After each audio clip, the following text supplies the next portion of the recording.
Secondo l'algoritmo di Opta, l'Inter parte favorita nel quarto di finale di Champions League contro il Bayern Monaco, perché su migliaia di simulazioni che sono state fatte, nel 57,3% dei casi l'Inter ha superato il turno contro il Bayern Monaco e addirittura nel 16,4% delle simulazioni ha anche vinto la Champions League. Quindi secondo il supercomputer del portale statistico Opta, solo Arsenal, PSG e Barcellona vengono viste sopra all'Inter in questo momento in questa Champions League. Ma è davvero così? Siamo davvero favoriti in questo quarto di finale contro il Bayern Monaco? Ecco, ne parliamo in questo nuovo episodio di oggi. Ben ritrovati amiche e amici passioni interisti. Vi invito subito a lasciare un mi piace. Se non l'avete ancora fatto, mi raccomando, clic sul tasto iscriviti. Stiamo volando verso gli 80.000 iscritti e dobbiamo continuare a crescere grazie al vostro supporto. E questo di oggi è un contenuto che arriva anche su proposta del nostro club di Passione Inter. Quindi mi è stato chiesto la scorsa settimana di parlare, di approfittare di questa sosta per le nazionali per anticipare questa doppia sfida importantissima di Champions League. E quindi se anche voi volete partecipare alla creazione di contenuti come questo e volete supportare il nostro progetto, fate un salto nel club di Passione Inter. Trovate il link in descrizione per accedere alla community con tanti interisti da tutto il mondo. Oggi esaudiamo questa richiesta, allora parliamo della sfida tra Inter e Bayern Monaco, cercando di anticipare che tipo di doppia sfida sarà, che tipo di partite possiamo aspettarci e soprattutto cerchiamo di capire come l'Inter può battere questo Bayern Monaco. Un Bayern molto forte, una sfida sicuramente difficile, con una squadra, quella dei tedeschi, che in queste ore tra l'altro ha anche perso due giocatori molto importanti in difesa come Upamecano e Alphonso Davies. Si aggiungono ai problemini del portiere Manuel Neuer, quindi una difesa che già quest'anno qualche sensazione di difficoltà ha trasmesso, perde degli elementi importanti, recuperano Kim, ma poi ci arriveremo. Partiamo con la nostra presentazione di questa doppia sfida, cercando di capire innanzitutto, facciamo una fotografia attuale del momento delle due squadre, come stanno Inter e Bayern Monaco alla sosta di marzo. Vi porto dei dati per chi ci segue in video con entrambe le squadre che sono prime in campionato. L'Inter rispetto al Bayern è in corsa su tutti i fronti, mentre il Bayern è uscito già dalla Coppa di Germania. Il Bayern ha anche un vantaggio superiore sulla seconda, che è il Bayer Leverkusen, 6 punti contro i 3 punti che invece ha l'Inter sul Napoli in questo momento. Inter che nella classifica del girone unico di Champions è arrivata quarta, anche se con gli stessi punti di altre squadre, mentre il Bayern è arrivato al 12° posto, anche se è lo stesso con diverse squadre in coabitazione. Però questi sono stati i piazzamenti, con un Bayern che ha avuto un cammino in Champions con 8 vittorie, un pareggio e 3 sconfitte, passando anche dal playoff che invece l'Inter ha potuto evitare. In generale ha portato dei numeri veramente impressionanti dal punto di vista realizzativo, perché se non vado errato hanno giocato 43 partite o 43 o 44 partite, hanno segnato 111 gol in tutta questa stagione, significa la media praticamente di 3 gol a partita segnati fino a qua. L'Inter ne ha segnati 84 in questa stagione tra tutte le competizioni. Anche l'Inter comunque ha delle medie gol segnati molto rispettabili. Vi sottolineo però un primo dato, vi metto qua questo semino. L'Inter ha subito 29 gol quest'anno tra tutte le competizioni, con il dato della Champions molto basso, mentre in campionato ci siamo spesso lamentati dei troppi gol subiti in alcune situazioni in modo particolare.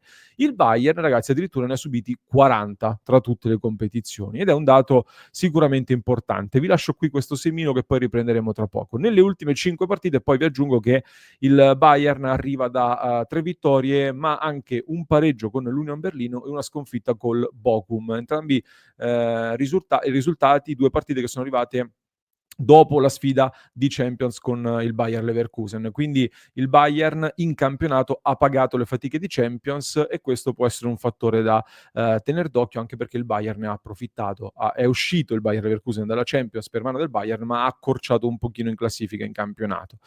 Gli uomini in vetrina sono i due top scorer, diciamo così, i due capocannonieri delle due squadre, Harry Kane e Lautaro Martinez. Lautaro con 18 gol e 6 assist, Harry Kane, ragazzi, impressionante, con 32 gol e 11 assist forniti con circa un centinaio di minuti giocati in meno rispetto a Lautaro Martinez. Curiosità, toccano più o meno lo stesso numero di palloni, 34,1 a partita Lautaro, 34,5 a partita Kane, ma creano è decisamente, diciamo, più chirurgico Harry Kane rispetto al nostro Lautaro Martinez, perché a parità praticamente di occasioni generate, gli expected goal più expected assist a partita sono praticamente gli stessi per Lautaro e Kane, però Kane, come detto, ha segnato ben 14 gol in più e ha fornito 5 assist in più. Certo, il dominio del Bayern in campionato ha sicuramente aiutato, ma Kane ha anche un buon bottino da 10 gol in Champions League, favorito anche dai calci di rigore, però sicuramente è più cecchino di Lautaro Martinez, l'attaccante inglese del Bayern, che sta facendo una stagione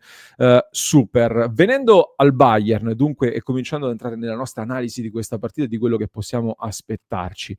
Ehm, il Bayern allenato da Vincent Kompany, un allenatore molto giovane, un allenatore estremamente interessante, da giocatore mi piaceva tantissimo, e un giocatore che possiamo considerarlo uno dei figli calcistici di Guardiola come allenatore, poi come stile, avendo giocato tanto nel Manchester City, ma è un allenatore che arriva anche dalla scuola tedesca. Per me ha preso anche delle cose da De Zerbi nel tipo di gioco, comunque in qualcosa gli somiglia, e ha 38 anni, quindi un allenatore che deve ancora maturare pienamente la sua esperienza. Ha allenato l'Anderlecht e poi ha fatto 2 anni in Inghilterra con il Barley, e il Bayern l'anno scorso gli assegna la panchina con una scelta, devo dire, comunque piuttosto coraggiosa, perché decide di puntare su un allenatore che ancora deve dimostrare tante cose, ma ha fatto vedere un grande potenziale. E mixando tutte queste esperienze che ha fatto da calciatore prima, da allenatore poi, siamo di fronte secondo me ad un allenatore che, come dicevo, deve sicuramente maturare, ma è probabilmente destinato a diventare un top veramente molto interessante. Intanto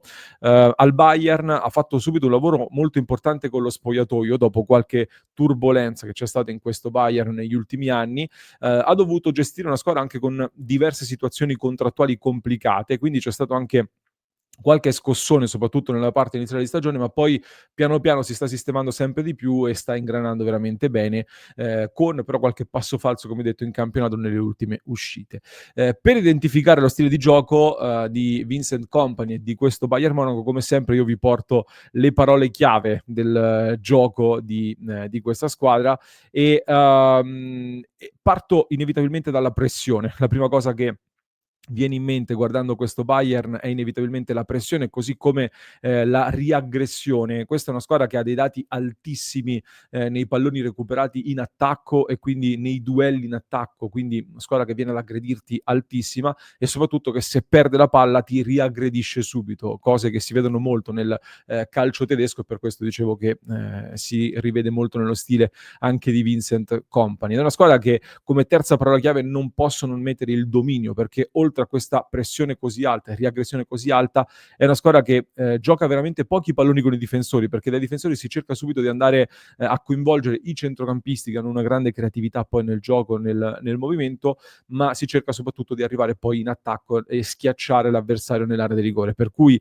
hanno dei dati e le statistiche che testimoniano in Bundesliga un dominio totale in qualsiasi statistica relativa al possesso palla, i passaggi negli ultimi 30 metri, passaggi in area di rigore, passaggi progressivi. È un dominio totale da parte del Bayern. E quindi, come quarta parola chiave, ho identificato anche quella della fluidità. Perché? Perché un po' come anche l'Inter, il Bayern è una squadra molto mobile, che parte sulla carta, potremmo disegnarlo come un 4-2-3-1 forse, ma in realtà imposta spesso con una sorta di 4-2-2-2 con i difensori, ma poi nel Bayern con Neuer secondo me bisogna includere anche il portiere nei numeri, perché molto spesso si alza per andare ad impostare per diciamo, l'obiettivo è quello di sbilanciare il più possibile la squadra in avanti e creare tanta superiorità numerica in avanti, quindi avere una superiorità numerica anche nella zona offensiva, per cui il Bayern occupa tutte le zone del fronte offensivo con un centrocampo che tocca tantissimi palloni, Musiala e Kane che vengono moltissimo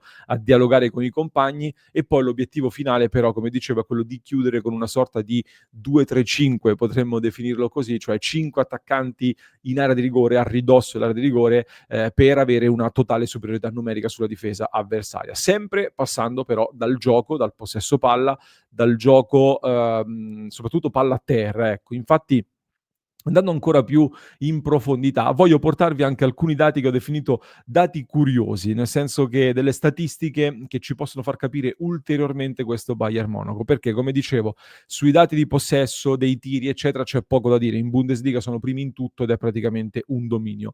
Ci sono però delle curiosità interessanti spulciando tra le statistiche. Le prime due statistiche che voglio evidenziarvi le ho sentite anche da un amico, il mio amico Matteo Davom, a tutti in the box. Ho visto anche un suo reel su Instagram che è molto interessante. Di fatto utilizziamo le stesse piattaforme per i dati, quindi i dati che ha lui sono evidentemente quelli che ho anch'io. E ha fatto un'ottima osservazione su questa sfida portando gli ultimi due dati. Parto dal basso di questa grafica che vi sto mostrando, perché il Bayern è veramente fortissimo sui calci piazzati. Sono 18esimi per expected goal concessi sui calci piazzati, cioè è la squadra che in Bundesliga concede meno di tutti sui calci piazzati, meno occasioni da gol e meno tiri pericolosi sostanzialmente.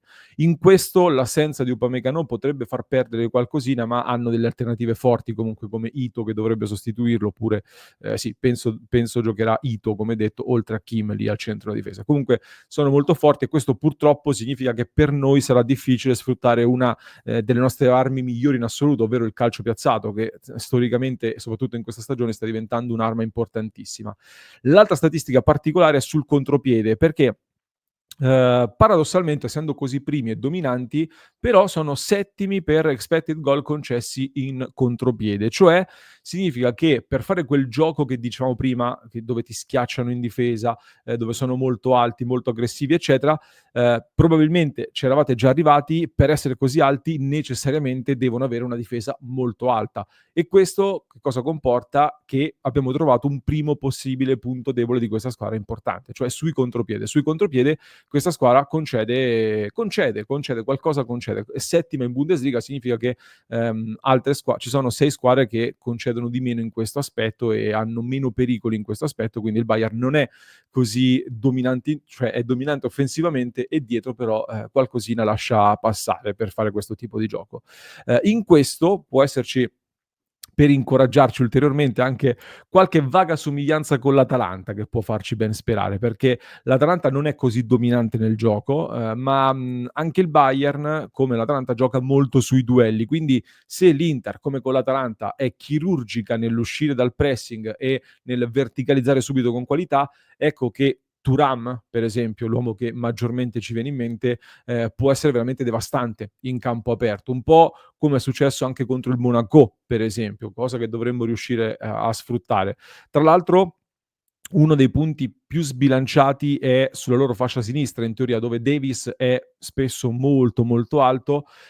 Per questo dicevo che a loro mancherà un giocatore fortissimo nell'uno contro uno, nel dribbling, di grande qualità, ma ne hanno anche altri molto bravi nel dribbling e non solo, anzi, quello dovremmo stare molto attenti a non rimanere negli uno contro uno perché loro sono fortissimi in questo. Ma a noi ecco che peserà tantissimo, come dicevo in questi giorni nei nostri contenuti, l'assenza di Dumfries se sarà confermata, perché lì da quella parte lui potrebbe andare veramente a trovare tanto spazio e potrebbe veramente far male al Bayern in quella zona di campo là, per cui speriamo di poterlo recuperare almeno per il ritorno, se non anche per la gara di andata. Altri due dati curiosi e poi andiamo verso la conclusione, che ho scovato. Allora, passando intanto dal gioco, questa squadra è una squadra che crossa poco, il Bayern. È 13ª in Bundesliga per cross in area di rigore, quindi che cosa significa? Questa per me è una buona notizia perché quest'anno spesso l'Inter ha sofferto da queste situazioni. Se vi ricordate quante volte abbiamo analizzato, abbiamo commentato situazioni in cui abbiamo preso gol perché non siamo stati attenti nell'andare ad accorciare sul giocatore che crossava, e quindi in questo c'è un pericolo in meno a cui prestare attenzione perché il Bayern tendenzialmente va poco al cross, passa di più dal gioco, più dalle vie centrali, dalle combinazioni, dalle soluzioni individuali. E poi io spero di aver interpretato bene questo dato, ma credo proprio di sì.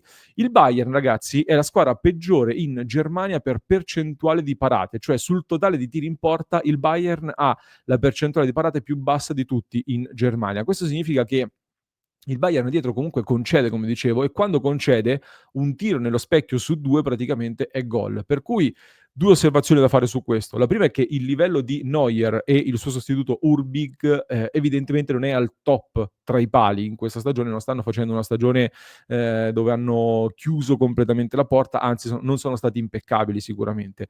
Seconda considerazione, la difesa del Bayern concede occasioni nitide, cioè quando concede le occasioni tra virgolette "facili" da convertire in gol. Per cui, andando verso la conclusione, vi mostro intanto quella che sarebbe in teoria la formazione tipo, di Bayern e Inter, ma come detto l'Inter ha, problemi con Dumfries da valutare, sperando che non si aggiungano altre assenze. Tra l'altro no, qua c'è scritto Darmian, un errore lo correggiamo chiaramente, Di Marco a sinistra e non Darmian che potrebbe essere titolare a destra al posto di Dumfries e lì verrebbe a mancarci un po' di spinta che potrebbe invece essere importante. Al Bayern invece, come detto, potrebbe esserci Hübig al posto di Neuer in porta, potrebbe esserci Ito al posto di Upamecano e forse Stanisic al posto di Davis a sinistra, quindi anche loro potrebbero cambiare qualcosa. Queste comunque sono probabilmente le formazioni tipo con una doppia sfida in cui il Bayern sicuramente cercherà di avere il dominio del gioco e quindi l'Inter dovrà un pochino snaturarsi probabilmente rispetto a quella che è la propria abitudine di gioco, anche se, l'abbiamo detto più volte, l'Inter, soprattutto quest'anno, l'Inter ha dimostrato di poter fare cose diverse anche all'interno di una stessa partita. Per esempio l'Inter, ragazzi, non è una squadra che dà la sensazione, diciamo, come dire, non dà la sensazione di essere una squadra che fa un pressing esasperato in avanti, eppure in Serie A l'Inter è tra le squadre con i dati più alti in questo momento nel tentativo di recupero palla alto, per esempio. Quindi questo è un Inter che può fare diverse cose all'interno di una stessa partita. Sulla carta verrebbe quindi da pensare che l'Inter dovrebbe rinunciare un po' al classico approccio, al tentativo di dominio del possesso palla che l'Inter ha molto alto anche in Serie A, e lasciare quindi il controllo del gioco al Bayern per proteggersi soprattutto al centro, non lasciare i loro dribblatori, come dicevo, all'1 contro 1 da Sané, eventualmente Coman e tutti gli altri, e cercare di ripartire con qualità per liberare soprattutto Thuram, per liberare Lautaro Martinez nello spazio, Barella, Mkhitaryan, magari Frattesi anche, chi lo sa, può essere un'arma anche a gara in corso da sfruttare in campo aperto, però ecco, soprattutto all'andata nel loro stadio dove loro aggrediranno tanto, possiamo sfruttare molto questa cosa. La domanda però chiaramente è: puoi permetterti di tenere il blocco basso per tutta la partita contro il Bayern? Ecco, secondo me rischi parecchio se interpreti tutta una partita in questo senso qua e un po' bisogna tornare con la mente anche alla partita contro il Manchester City in cui, in alcuni momenti comunque hai fatto vedere che con coraggio puoi anche provare ad andare a far gioco e dovrai farlo soprattutto in una partita così importante come i quarti di finale di Champions. Quindi, se riesci a fare un colpo sul loro campo dove comunque è difficilissimo, costringerli poi ad estremizzare ancora di più questo loro gioco a San Siro può diventare veramente un assist enorme quindi per l'Inter nel passaggio del turno, considerando poi che l'Inter a San Siro in Champions arriva da 10 vittorie e 2 pareggi nelle ultime 12 partite, l'ultima sconfitta risale purtroppo proprio ad una sfida col Bayern del settembre 2022, però da quel settembre ad oggi l'Inter è cambiata, Inzaghi è molto maturato, Inzaghi è più esperto sicuramente di Kompany che è alla primavera Champions, mentre Inzaghi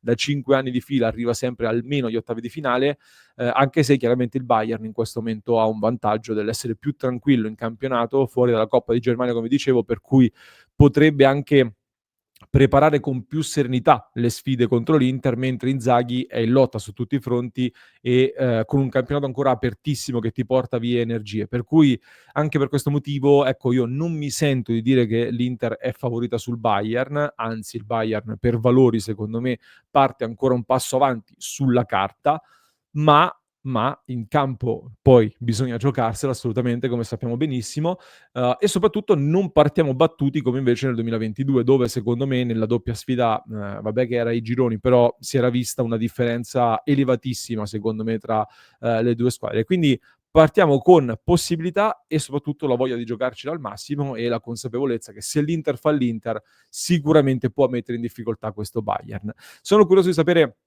le vostre opinioni, se siete d'accordo con me, che cosa ne pensate di questa analisi, datemi i vostri altri spunti su questa partita e ne approfitto per ricordarvi, come detto, che in descrizione potete entrare a far parte del club per interagire con noi su questi contenuti e portare anche vostri consigli su altri contenuti da proporre, quindi passioninter.club per entrare a far parte del nostro gruppo. In descrizione trovate il link per ascoltare un altro approfondimento che magari vi siete persi nelle scorse ore per chi ci ascolta in podcast, mentre per chi ci segue su YouTube vi basta cliccare qui.